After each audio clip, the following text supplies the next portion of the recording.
Hello and welcome to the Retail is Detail podcast with your host, Jamie Hamer.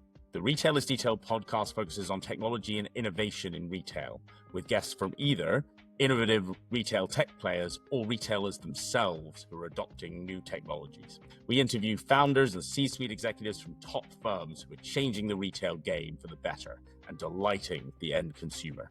This podcast is brought to you by insurance technology firm Loxa, where I am co-founder.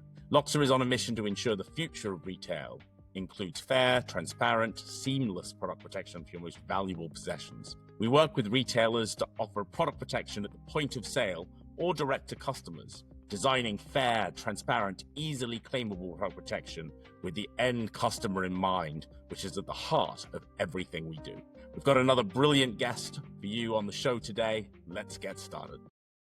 Hello and welcome to the Retail is Detail podcast.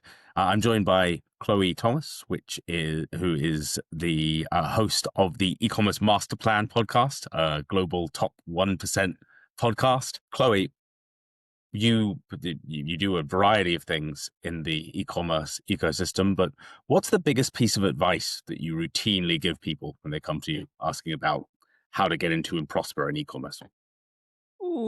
Hi, Jamie. That's a big old question. I tend to give quite pragmatic pieces of advice. So I suppose probably to try and drill it down to one, it would be something along the lines of look at the data. The customers have all the answers, and stop getting so worried about what everyone else is doing, because those tend to be the things that retailers are most worried about. So retailers will preoccupy themselves with trying to follow competition, but really they should be looking at what their customers are doing. Yeah, first and foremost, I mean, having a good look at the competition is always a good idea, but assuming the competition know best is dangerous, because we can attempt to reverse engineer and get impressed by other people's marketing plenty, but we don't know what their objectives are. We don't know what their results were. So we can be inspired, but don't get too hung up on what everyone else is up to. Okay, very cool. Just turning to you personally, very quickly. So you studied history at Oxford. How has that shaped the way that you think about retailing, marketing, storytelling? In many ways, not at all. In many ways, greatly. The Oxford history degree is a fascinating thing where you have 7 days to learn about a completely new topic that you've probably never known anything about before and write an essay, 2,000-word essay on it, and then discuss that with a global expert on that topic, which is pretty much what we're all doing every day in e-commerce, especially in the last 18 months. The abilities to take in lots of different opinions, different data, different information to pull them into something cohesive, I think is something which I've done throughout my career. So in many ways, no impact at all, but in many ways, kind of absolute core skill set.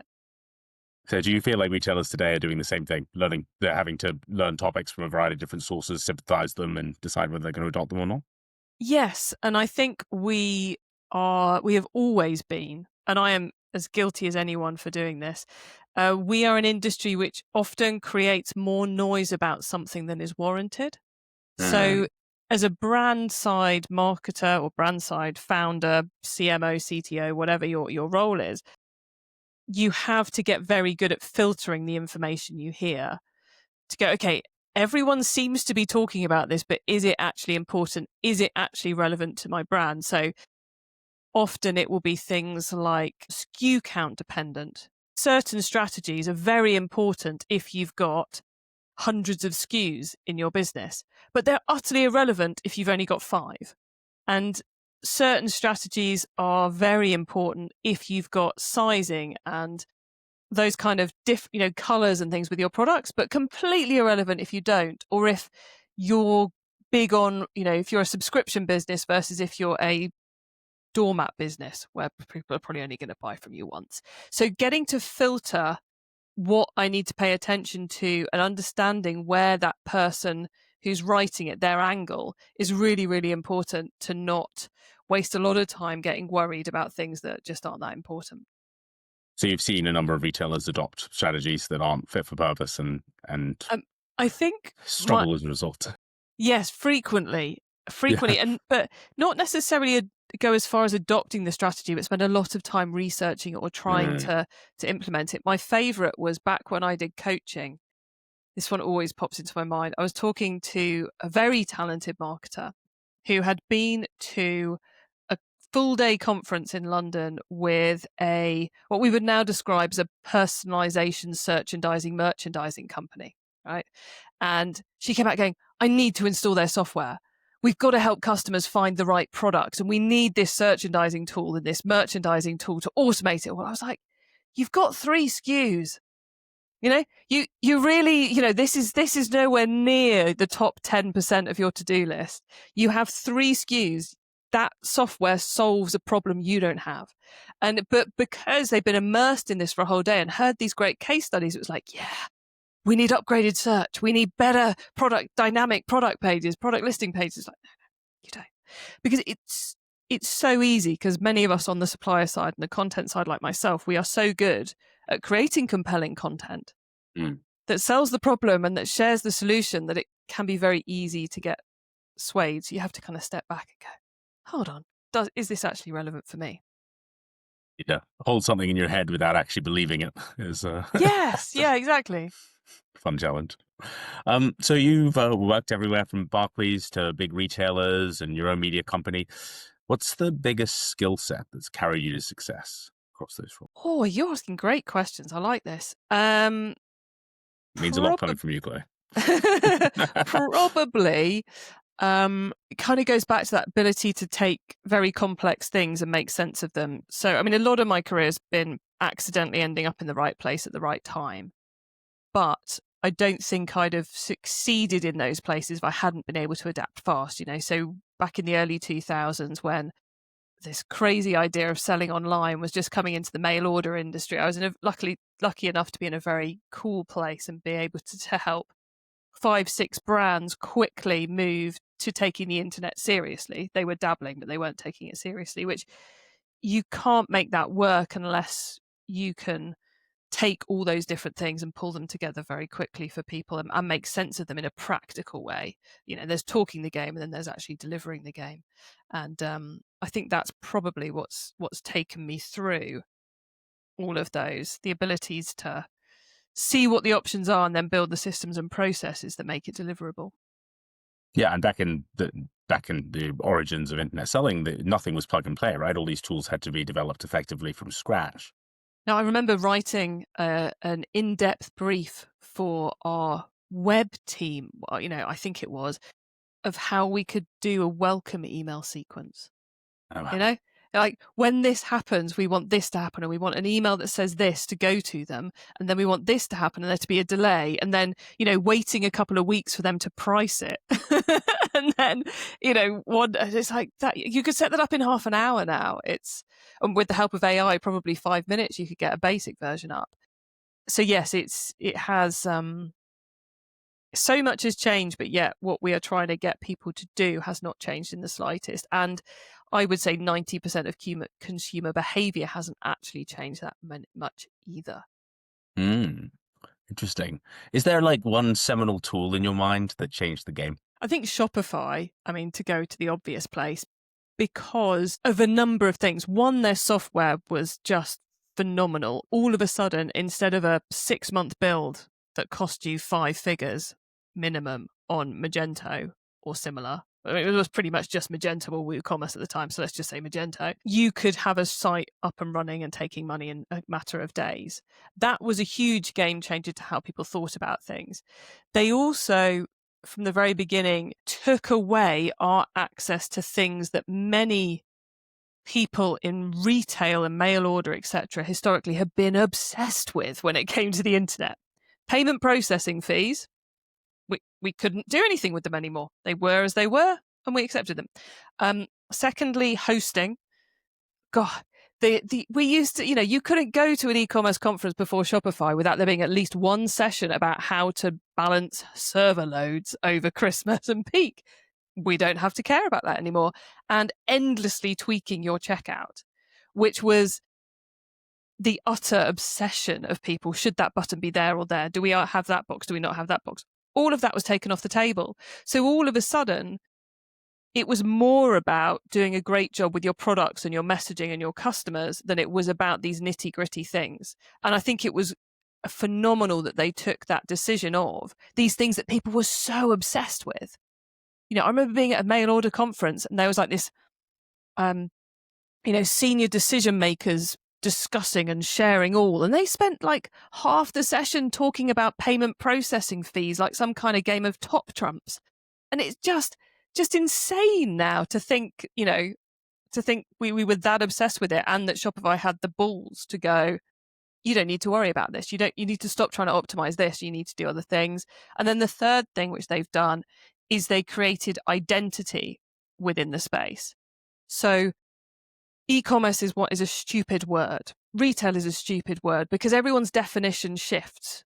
I was doing a panel with someone from Mars, and Unilever, I think, was also on the panel as well. For them, e-commerce is managing listings on Amazon and other platforms and other retailers. It's like, that's marketplaces, surely, isn't it? Mm. For someone else, e-commerce is drop shipping, and you have all these stupid terms. But Shopify gave retailers a solid term that they could connect themselves to. We're a Shopify seller.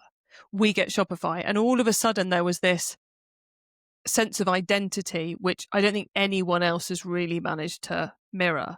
And I think that was a big game changer in the industry, the way they changed the way we think about the whole piece. So I know plenty of other tech has changed how we do things, but Shopify, I think, has had the biggest impact across the whole industry. Really cool. And now you're seeing all the other platforms try to catch up and standardize, and yeah, really interesting. I'd love to come back to all the retail stuff, which is what I mostly want to talk in this podcast. But just quickly on you, I mean, you've been podcasting since before it was cool. You have incredible consistency. You've released almost 500 episodes with phenomenal guests and success. What's the behind the scenes here? What's the ritual that keeps this all going? And what advice would you have for relatively new podcasters like myself? That podcasting is 80% systems and processes and 20% creativity and conversation. Okay. I think wow. that's the thing you learn early on with podcasting is systems and processes are essential because you are creating a juggernaut that, your show is seasonal, therefore you're allowed to stop. My show is not seasonal, therefore I have to get out an episode every single week. And touch wood, we've done that for over 10 years now. But it hasn't always been easy. And it's been systemizing and processing it. We've now got it to the point where after I finish recording, so, hit the stop button, send a couple of messages to the team on Asana to kick things off, and then I pretty much have no involvement at all until it's promoted. And that is took us many years to get there, partly because it didn't make sense at times to get to that point, but now we have got to that point, and that's been absolutely brilliant. And now we're also now trying to get better on the onboarding side of it, because interviewing retailers is challenging because strangely enough, they don't like recording at certain times of year because they're quite busy. So, and they also are very flaky. I love my guests. I love every single one of them. But sometimes it takes us 4 or 5 bookings to actually get to a time slot that they can actually turn up to because something didn't go wrong in the warehouse, or, the social media manager isn't off ill, or any of those crazy things that happen in retail haven't happened. So guests is probably our biggest challenge on the show these days, but we are systemizing that and we're getting better at it, because I find the more you systemize, the more you can actually increase the quality of what you do, because you can be relying on the fact it's going to happen, therefore you can work on the quality rather than, oh God, we've got to get it done. And Chloe, if you want to pick out a couple of episodes where we can see you at your best interviewing and the audience learning the most, what are some of your favorite episodes that you've recorded? That's like asking someone to pick their favorite child. But you do have one. Weirdly, the one that it changes all the time. I had an encyclopedic knowledge of our episodes up until we got to about episode 300 or 400. someone could stop me at a conference and go, Chloe, what's a good episode to listen to if I want to know about blah? And I reel off 2 or 3 episodes, probably the name of the guest rather than the number of the episode. Now we're on well over 500 episodes on E-Commerce Masterplan, and we're approaching 300 episodes on Keep Optimizing, and I have no idea anymore. I look at, embarrassing to admit, but sometimes on a Monday when the episode goes live, it's a lovely surprise. Oh God, I completely forgot I interviewed them. That's so cool. I mean, the interview we put live, one of my favorites over this summer, was an interview with Alina, I think she's called, who runs a business called Dudeworth, which is predominantly an Amazon seller. But she's doing some super cool stuff, and she shared loads with us, which was really, really cool. Like, whilst she's focused on Amazon and she's driving ads on Facebook, to get the Amazon discount code, they sign up to her email address on a landing page before they get to Amazon. It's super, super basic, super clever, super easy, but a strategy people aren't using, because she's all about community and brand awareness, despite the fact she's selling on Amazon. So if she can manage to do that on Amazon, how much can you manage to do when you completely own the relationship because it's all via your own website? And then one from earlier this year, which both me and the audience loved, see, I'm remembering now, the brain is kicking in, was one with Cookie Hair Care, who are a shampoo brand, where my guest bought, a minnow e-commerce business that was doing a handful of orders and took it 10x in about 6 months. In Australia, which is a harder place to do it than most, because you haven't got the volume of human beings who need to buy your product. Yep. Yeah. And she just took us through her playbook of what she'd done to create this growth. Super, super cool episode. If I could put one of those out every week, I'd be a very happy lady, but that number of stories just don't exist. But yeah, Cookie Hair Care and Dudeworth would be 2 super insightful ones. Oh, that's awesome. Yeah, it's great when guests are willing to be real, as you are now, and just share honestly in ways that can be really, really helpful, rather than having to think about what they're actually saying or filter in any. Or going, we're not going to tell anyone that strategy or that strategy, because we all know how difficult it is to actually deploy these strategies, Yeah. So why not share? Yeah, I work with a lot of entrepreneurs, and people are really concerned about their ideas, and I'm just telling them, like, hundreds of people have had this idea. It's not, ideas are a dime a dozen. Like, very few people can execute it. So build in public. So you built communities in both the UK and the US, and I just was wondering if you could highlight some key cultural differences about how our sides of the pond approach retail. I think it's so hard to get to grips with the differences between the US and the UK. It feels like they're in a constant battle for trying to work out who's the most advanced. Like, oh no, we're cleverer. No, we're cleverer. We can't possibly pay attention to you, or vice versa. Whereas actually the two, for me, the fundamental difference between the UK and the US in the world of e-commerce is the size of the population. So in America, you have a huge population, which means that you can, if you're sensible, you will target one state or a couple of states with your ads initially. Yep. Perfect that, and then you've got this huge space you can then roll out into without having to change anything within your site or your business. There's no language to deal with. There's no currency changes, no legal changes, no tax changes. You can just then roll out, and because there's so many more people, there's going to be more people in your target niche who want your product, etc., etc. So you can grow a lot bigger, a lot faster. Here in the UK, have not that. We punch above our weight in the e-commerce space, massively so. We don't have a huge population. You can only grow so big. I mean, you can grow very nicely big, but you can only grow so big before you have to start looking overseas. The other difficulty we have, I think, in this space in the UK, is that all the super exciting tech brands from Europe and the Middle East and India and Asia are going, oh, the UK looks like an easy place to warm up for the US. They've got great e-commerce sales. It's the same language as the US. We'll jump to Britain, and then we'll use that as a staging post to go out to the US. And then all the US businesses go, we want to do Europe. We'll do the UK first, because that will be easy to then go into Europe from the UK and they speak English, etc., etc. So we have a very probably overly vibrant supplier side industry in the UK with people coming in from both angles to try and jump in the opposite direction, which means we're kind of oversaturated with marketing events and so forth. Like E-Commerce Expo happens in September. I've already seen, or it will be, there's like the core E-Commerce Expo, and then you could pretty much probably attend 5 parties a night, 3 different lunches a day, several breakfast sessions, because everyone's just trying to organize an event around the event, and it just becomes super overwhelming. There's another event that's kind of tagged on the day after. There's probably one happening the day before, and it's this hugely noisy space. And I'm pretty certain if you're a canny brand in London and possibly Manchester as well at the moment, if you get on the right mailing list, you could be taken out for dinner at least 3 or 4 times a week if you wanted to exclusive retailer dinners. So it's very, very busy from a supplier side perspective, which then makes the retailer, the brand's job of trying to filter all this information that much more difficult, because there's even more noise being created. I'm not sure that entirely answers your question of the different cultures in the 2 places, but that's the stuff I mull on the most about the UK-US difference.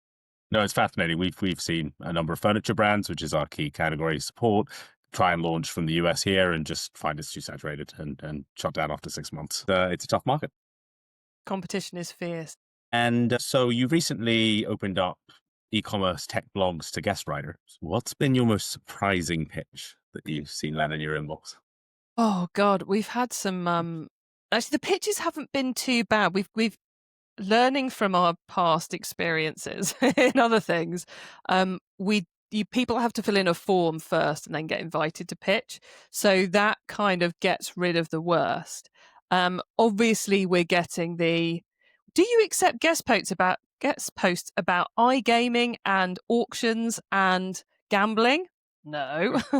So there's been a few of those. We've had a few people pitching what are quite clearly press releases, so we're turning those down currently. But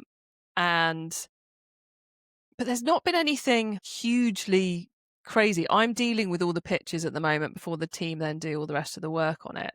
But we haven't had anything super duper mad.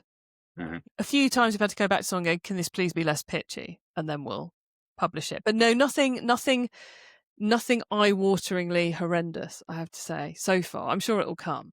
Okay. I look forward to hearing about it when you do.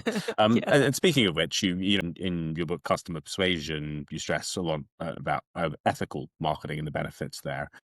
But has it been hard to convince brands that ethical marketing can also drive profit? I don't think so, because for me, ethical marketing is about looking after your customer.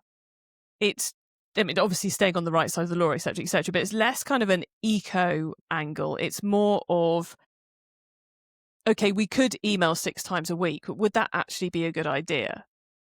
Constantly thinking about the long-term impact of what we're doing with our marketing, and therefore doing it that way in the right way. And then also the other side of it, where especially when you're talking about persuasion, is if you get deep into the neuromarketing science of things, you read Cialdini and the others who've gone, system 1, system 2 thinking, all that kind of stuff, and you get to grips with the cognitive biases that humans naturally have. You could use those skills for evil, because we are fundamentally programmed to respond in certain ways to certain things, as much as we like to think we're not. You could use that to missell products and to persuade people to buy products that they don't actually want, or that they're not going to take that long-term view. So for me, ethical marketing is about taking that skill set that we have as marketers and deploying it for a long-term win, not just selling a load of dodgy goods tomorrow that are going to fall apart because we created a great video. It's about that longer-term piece. So for example, actually, this is an example that would not be ethical marketing or ethical business practices, which falls into the world of returns, lovely, lovely returns. And we're going to end up getting into data and silos, but bear with me. So speaking to someone who shall remain nameless, who worked for a UK high street fashion brand, and they were putting together their new season, and they had this hot pink jumpsuit, right? Looked amazing in the photography. Obviously, anyone listening to this knows not many people can pull off a hot pink jumpsuit, right? Most women do not have the body shape to pull off a jumpsuit, let alone a pink jumpsuit. It's just not the way we're built. But it looked great in the marketing. So this ended up across all the billboards, across all the marketing. They sold loads of it. It was awesome. They rebought more because it was selling out so fast. And then it all got returned because people took it home. They tried it on. They went, God, I look awful. And they sent it all back, which means you're creating a whole pile of waste because this company is left with their initial buy and the second buy because they weren't paying attention to their returns rates when they placed the second order. So they've got a huge pile of stocks that nobody looks good in, that they're not going to be able to sell. And then unless someone does a big West End stage show that requires everyone to wear pink jumpsuits, I mean, but that would only be the tiny part of it. Anyway, she digresses. But also they're creating a bad result for the customer because the customer's seeing these hero marketing shots and go, I want to be that person. I'm resonating with this brand, so they kind of gone, oh, brilliant. This is me. I'm that customer. I'm that person. They've bought the product. They've been let down. They've had to go through a returns process and all this stuff. And it's just, if they'd have put, I don't know, the navy blue V-neck or the product which actually fit the majority of their customers and would make the most of the customers look great, feel great, on style, etc., then they'd have had a much better impact from their marketing. So I think that, for me, feeds into it all. It's thinking about that long-term view. Let's jump into data and silos. So what's the thing that e-commerce retailers believe, or the problem that you help them to solve, that you just think, man, this should have been solved ages ago? Why does this keep coming up? I think it is data and silos. So we are in a world with AI where everyone will have heard the phrase garbage in, garbage out. Your AI is only as good as the data you can feed into it. And we have a huge problem of product data in particular in our industry. We also have a huge issue of data silos. And we've been able to kind of scrabble about and make our way through having data in disparate systems. I heard of one business not long ago who all their product specs were stored in PDFs in a Dropbox folder. Like, how inaccessible is that to partners, to resellers, to marketplaces, to their PIM system, to the AI bots, the website, all the rest of it. And then we have data silos. And the example I talked about with the pink jumpsuit and the returns and the cancels, the problem you've got there is a more of an analytics data silo, which is where your merchandising team, those who are buying the new product, they're only looking at the sales data because maybe they've only got access to the sales data. The returns data is something they look at the end of the season, or it's something which the warehouse team are dealing with because they've got the workload. But because the two silos aren't talking to each other, the data isn't being passed across. So there's this whole thing, both in terms of efficiency and automation within our businesses, but also in terms of giving AI the right information to drive us traffic, to power our websites, etc., which is all about the democratization of data, which sounds like a completely techie thing, but it's as much a cultural thing, I believe, as it is a techie thing. It's about everyone understanding that we need to not hold our spreadsheet close. And if you're a merchant, I keep picking on the merchandisers, sorry to any merchandisers listening, but if you're in the merchandising buying team and most of your day is spent filling data into an Excel spreadsheet that's on a shared drive that crashes every 48 hours because too many people are trying to log into it, and you see that as your job, you've got to revisit what your role is as it all gets put into a more centralized system that works a lot better. It's going to work better, but those 8 hours, 16 hours a week you spend repeatedly doing data entry or running reports, that should be able to happen a lot quicker. But for many, that's a big cultural leap. This is our data. Why would we share this with marketing? Marketing send me an email on Monday asking me which products to put in the email on Thursday, and that's how we run. Why? Marketing can't possibly log into the system and decide what products. we have to change the culture as well as make all the data accessible. Okay. So smaller retailers that already have this democratization by virtue of not having silos are going to be at a competitive advantage in the short term because they're able to leverage their data better. It's yet another example of where the smaller business can take a march on the bigger business because they haven't yet got the human beings, got the tech stack, etc. that makes this harder. Yeah. And you've run an agency, you've built podcasts, you now own a media company.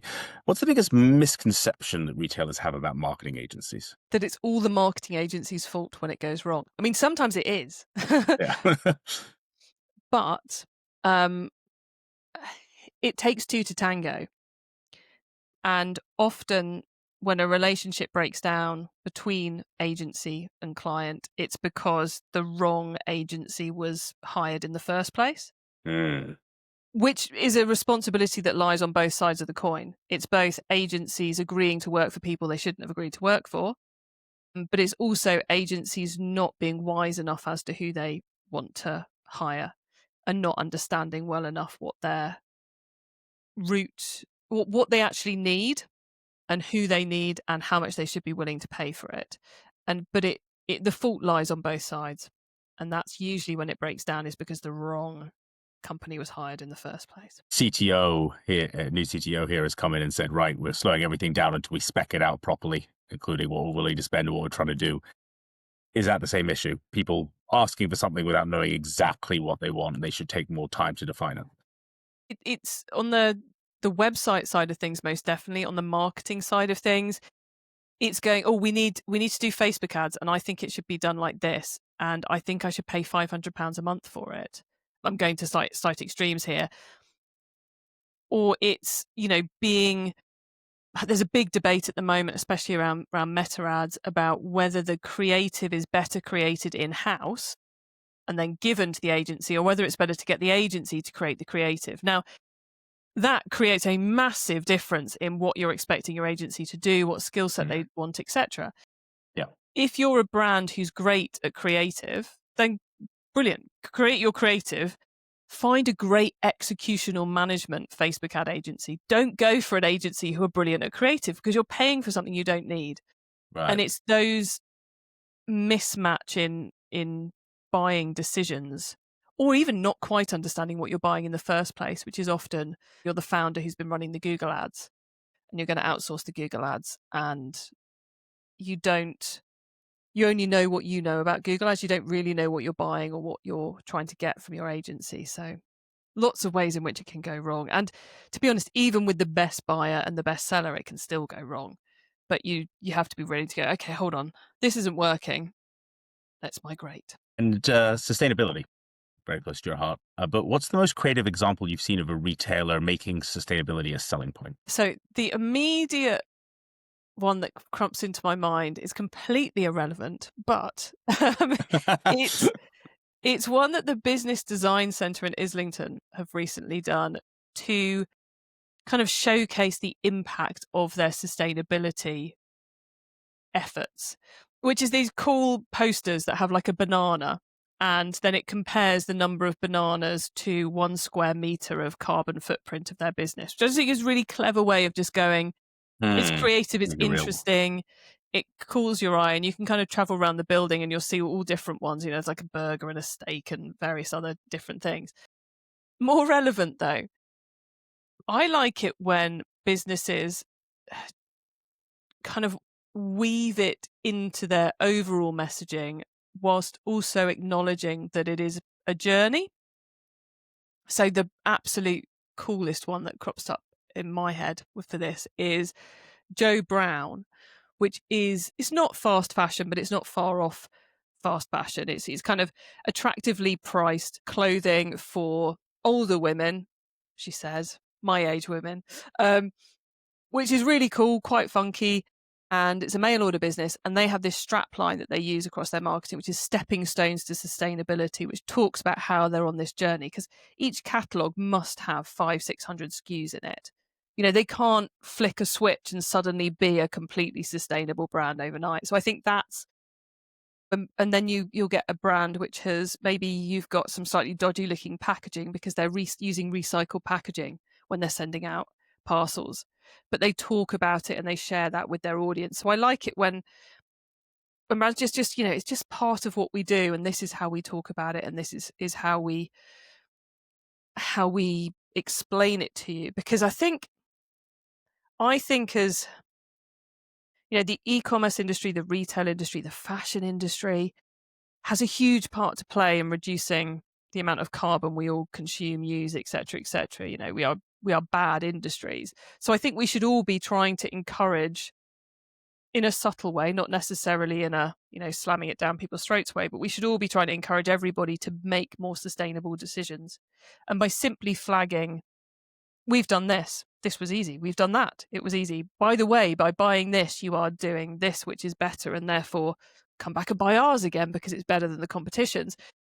We're both making people's delivering for our customers, but we're also encouraging a change, which I think is super important. Yeah, but your first point, I think, is extremely pertinent. Like, make it real, make it in bananas, not in CO2 emissions or whatever else. Make it somehow relatable. Yeah. Yeah, exactly. Awesome. You must have seen so many retail tech tools come and go, potentially. Which categories of retail tech tools feel over-engineered, and which categories feel underserved? Well, that's a great question. I'm not going to comment on over-engineered, but I think overserved or confusing probably ticks the same box. Yeah. So I think areas where, as a e-commerce brand, I'd be really struggling to work out how to differentiate are, dare she say it, the world of email marketing platforms and the world of personalization. So email marketing platforms, we've just had the whole Yotpo going, we're not doing email anymore, bye, which has made no impact at all for a large part of the industry, created a lot of noise and created an absolute nightmare for those who were using Yotpo, because they've got to move before the end of the year, which really means they've got to move this month.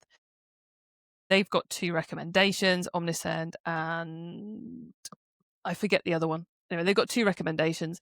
Then obviously you've got Klaviyo.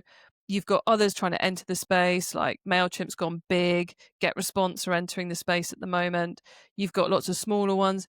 You've got the old incumbents like Digital, and you're kind of going, how do I pick between these? And they're essentially all offering very, very similar things. There's not a lot to pick between them. You kind of go, well, how do you as a brand make a solid decision about this? Because they can all do flows. They can all do sends. They're all good on deliverability. They've all got tracking. Unless you're, top 5% of email marketers, there's probably not something that you can't do. So I think email marketing is a really difficult space to make I suppose you probably can't make a bad decision, but to be confident that you've made the right decision. Then when it comes to personalization, I think of that as kind of website personalization. So you've got searchandising, you've got merchandising tools, you've got personalization tools, you've got pop-up trigger tools, to not give them a good name, but to simplify. So you've got all these different kind of subcategories going on. And for a brand that's trying to solve the problem of helping our customers buy the right products so they come back and buy from us again in the future, which essentially is what we're trying to do with all these tools, improve the enjoyability and the effectiveness of the customer journey so they, A, have a good conversion rate, but B, they come back and buy again because they got the right product in the first place, not the pink jumpsuit. For all of them, how do you work out whether it should be a personalization or a merchandising or a searchandising or a triggering tool or a behavioral modifier or whatever they're currently calling it? And there's an awful lot of choice in that space, but again, how you differentiate between them I think is really, really tough for a brand trying to work out what do we actually need, how do we actually do that. And then of course, if you're going to do it well, you need it linked into your CRM database, which then links into your email again. So we've almost reached the point where kind of the integrations and the data become the heart of all of this. And I kind of feel like it's one of those areas where we're going to see merger, and we Yeah. haven't really seen a lot of merger so Yeah. far. But the fewer integrations you have, the less data loss you end up with, and the less errors that Yeah. creep in, and so on and so forth. So I think those are two of the most tricky areas we've got at the moment. hmm It's interesting to see people leaving the industry or the competitive space rather than consolidation. It's certainly unusual. And then on where is underserved? Oh, that's a good one. I mean, there's just so many apps. I can't think that anything is that underserved at the moment. There's like 60 or 70 new apps get listed in the Shopify app directory a week. I mean, there's too many. I think the one which I certainly, and a lot of people were like, oh, how did that not exist before? Which got quite big last year and is a fantastic piece of tech, is one called order editing, where a couple of 20-year-olds worked out nobody was doing it and built it. And if you're an e-commerce brand and you haven't got order editing, it's like, basically it enables customers within, I think it's 30 minutes of placing their order, to change the order. Add a product, remove a product, change a size, update the address. I think they've now got update the credit card details. So it takes all of that customer service effort of someone going, oh no, I put it on my work credit card, not my personal credit card. Or someone going, oh no, that was a gift, I shouldn't have sent it to that address. Or I just put in my old address. Or, oh, I meant to order 2 and I've only ordered 1, and all that kind of stuff.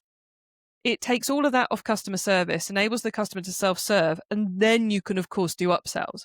If you're a supplements brand and they bought 2 of your supplements, it costs you very little to put another bottle in that box. So you go, well, you can get another one for half price. Boom, you've got an extra sale, and away you go. So I think that was one area that was massively underserved, and kudos to the lads who created it for creating that. And I wait to see who manages to find another underserved area, because that would be very exciting. Well, a similar question. So you've been described as a globally recognized problem solver. I'm going to give you a blank check and a year. What problem in retail are you personally going to go fix? Oh, wow. So I'm torn between 2 things. One, somehow re-educating people to make better decisions in their businesses and stop making stupid decisions. I think that's impossible, though. Academy for Yeah, some for kind of avoiding very standard pitfalls. yeah, Academy for Common Sense, maybe. I don't know. That would probably be a very depressing route to go down. The other one is something around integrations and simplifying that whole process, because we've gone from, I mean, like as someone working in agencies and content creation, right? I've been very familiar with Zapier and the amazingness that you can do with that kind of stuff for like a decade. And it feels like the biggest impact of the AI world is that the e-commerce industry has woken up to the power of Zapier-like tools. Like That's so 9 times funny. out of 10, when someone's talking about they've done an AI something, they've probably just done an automation. Mhm. Which is great and is very exciting. And you've now got things like iPasses and this whole boom in that space. But I think it's still quite complex. And then you look at the need for good data going back into your marketing systems to enable the AI to automate well. I'm talking about, server-side tracking and cookie data going back into ad platforms to do better optimization, and so on and so forth. And that just all seems very clunky and very complex at the moment. And I think maybe there's some kind of space for creating an analytics tool that works well, doesn't break, where the tracking is reliable. Because like Google have given us Google Analytics 4, but God, it's hard from a user interface. It's a nightmare to set up. Then you've got Google Tag Manager, which is amazing, but again, head destructive. So how can you make all of that somehow better? But it would have to be a very big blank check, I suspect, to make that actually deliver. Okay. Broad goals. That's awesome. I'm going to jump in to the section we ask all our guests. And I guess we kind of touched on some of these, but just a personal perspective, what detail of retail do you like the most? The data, if it's not already been obvious, the data, the analytics, the numbers, looking at that and working out how to optimize it. And it sounds like this may be a double-edged sword, but what detail of retail would you change?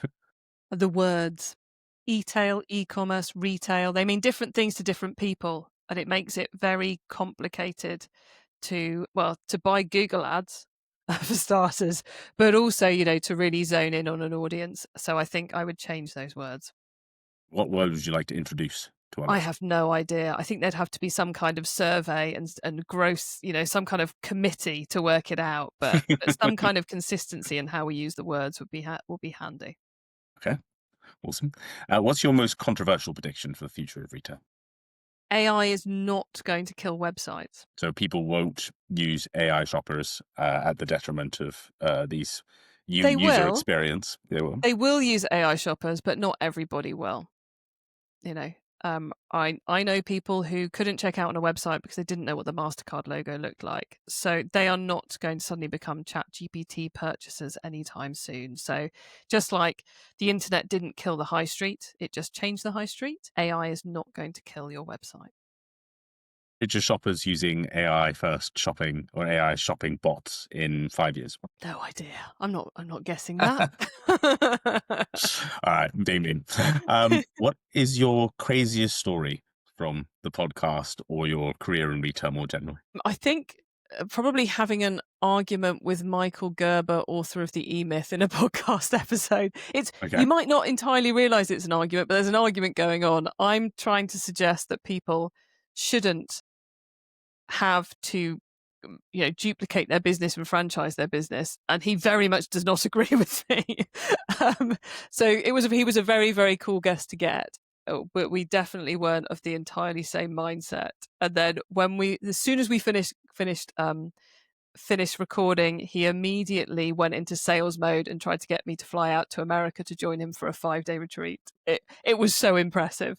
He just went, "I'm on your podcast. I'm going to sell." It didn't say this, but you could just tell him going, "Podcast's over, sales opportunity. You're an entrepreneur, Chloë.